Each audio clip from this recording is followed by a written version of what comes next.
sans toucher au porte-monnaie des Français.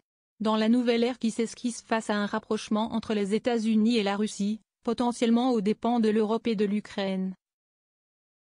Emmanuel Macron a promis ce mercredi 5 mars des investissements supplémentaires en matière de défense.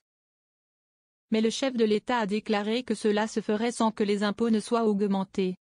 Nous aurons à faire de nouveaux choix budgétaires, et des investissements supplémentaires qui sont désormais devenus indispensables. A ainsi déclaré le chef de l'État dans une allocution télévisée sur la défense européenne et la paix en Ukraine. Des réformes, des choix, du courage.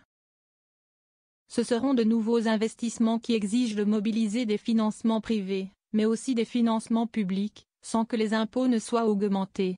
Pour cela, il faudra des réformes, des choix, du courage, a-t-il martelé. À travers les 2 lois de programmation militaire votées depuis le début de son premier quinquennat en 2017, la France aura doublé le budget de ses armées en presque 10 ans, a rappelé Emmanuel Macron. Mais compte tenu de l'évolution des menaces, nous aurons à faire de nouveaux choix budgétaires, a-t-il développé, et des investissements supplémentaires. Le Conseil européen extraordinaire qui se tient jeudi à Bruxelles devrait permettre de franchir des pas décisifs.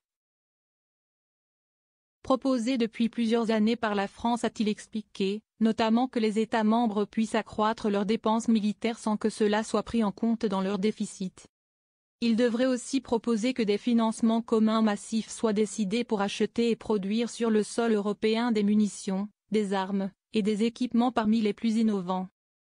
Emmanuel Macron souhaite que ces opérations renforcent les armées, et qu'elles accélèrent aussi la réindustrialisation dans toutes les régions. Je réunirai avec les ministres compétents, les industriels du secteur dans les prochains jours, a-t-il annoncé.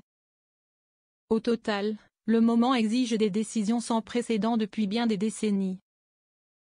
Sur notre agriculture, notre recherche, notre industrie, sur toutes nos politiques publiques, nous ne pouvons pas avoir les mêmes débats que naguère, a-t-il lancé.